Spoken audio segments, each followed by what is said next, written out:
Hey guys, Elysia here. Today we're going to talk about the magic in the mix bus.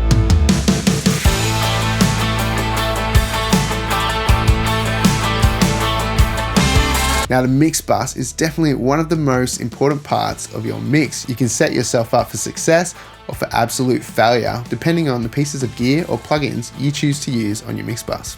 Majority of my mixes, I send them out of the box through a hardware chain that I've established. Now I'm going to show you these pieces of gear, the order that I use them in, and the settings I like to use.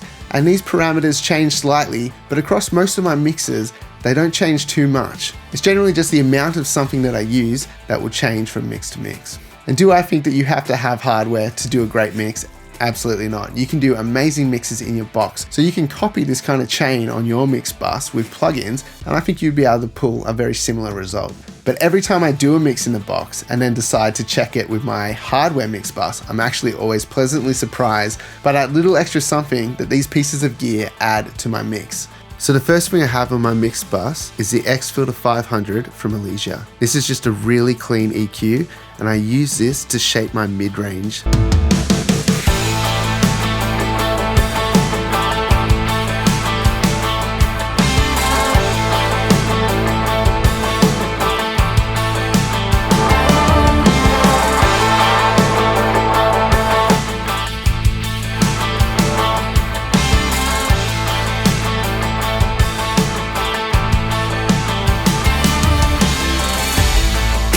Just adding some air to the mix, cutting some of that dirty mid-range, and it just gives the mix a bit of a polished sound straight up. Usually I'm keeping this low mid band between 250 Hertz and about 600 Hertz. There's usually a little bit of dirt in that area that can be cut away. Usually I keep the high mid band between 500 Hertz and 1.5K, and I cut if there's a bit of a build up there. Most of the time, cutting some mid-range stuff, and that opens the mix up in a nice way. And then with the high shelf, I usually keep it around 28K or 22K, and I boost a little bit of air in there. And then the next thing the mix runs through are my 542 tape emulators from the Rupert Neve design series. With these guys, I keep them on 15 IPS, saturation around 50%, and usually my blend is about 10%, 10 to 20%. I usually don't go past that for mixes because the color is really strong in these. And the low end bump and the roll off at the top end can be quite exaggerated. You have to be pretty careful with these on your mix bus. And then I like to add the red silk, usually keeping it pretty low. Minimum still adds a nice presence to the mix,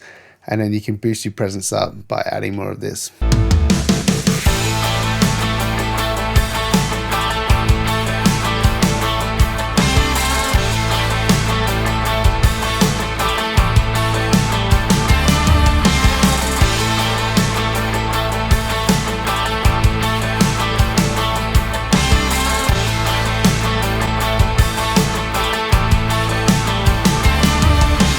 So it adds a bit of thickness, rounds out the top end, but also the silk brings some presence into it. So pretty cool. This piece of gear doesn't always end up on every mix. If the mix doesn't really need a lot of tape kind of sound, might leave that off. All right, for this next part, we're gonna go handheld so I can show you what's going on up here. I've got the Stam Audio 4K Gcomp, so just a clone of the SSL.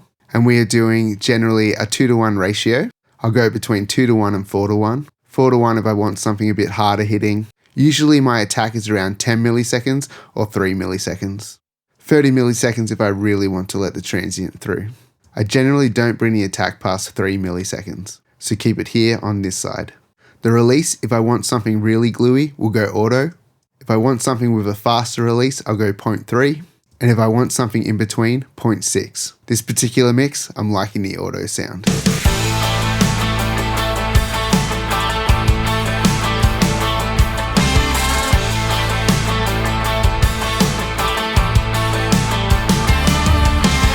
And last but not least, we have the SSL Fusion. This thing is like the icing on the cake for me. It really brings a bit of polish to the mix. So the first thing we have on here is a high pass filter. Usually this is going to be on off 30 or 40. I don't really go past 40 Hertz, but never say never. But for this particular mix, we've got it on the 30 Hertz. Next thing is our vintage drive. Now, this thing adds some nice saturation and a bit of glue to the mix.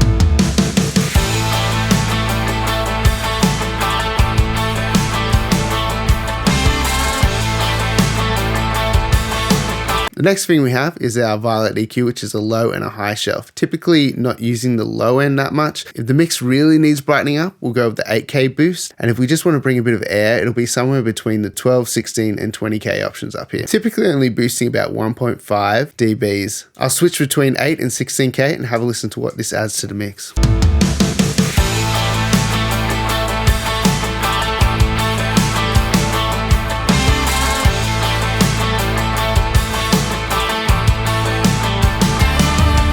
For this particular mix, I don't think we really need anything at the moment. It's sounding pretty balanced. Next thing up, some high frequency compression.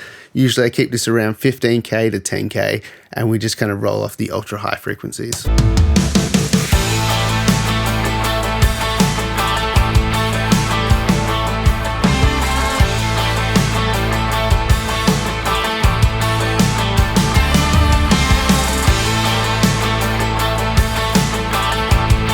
And then we've got our stereo image section. The space feature here I find is an interesting one because it boosts the low mids in the sides to add some width, but usually it just ends up making things sound kind of muddy when you boost it. It really depends on the source material. And if you've got a pretty balanced mix, boosting this usually doesn't sound that good. So it's a good way to clean a mix up. You can cut that, but it can make your mix then sound narrower. So I don't really play with the space knob that much. The width knob though sounds pretty cool. Usually I keep this around +1 or +2, but let's have a listen to what it sounds like.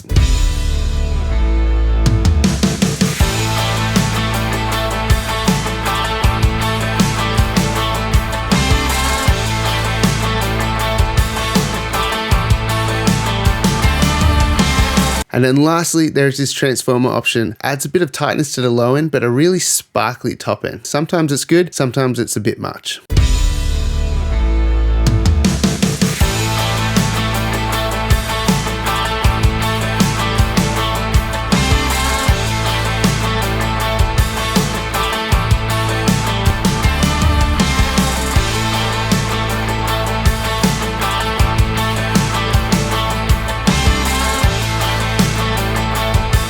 Let's have a quick listen to what it sounds like when we completely bypass this hardware mix bus.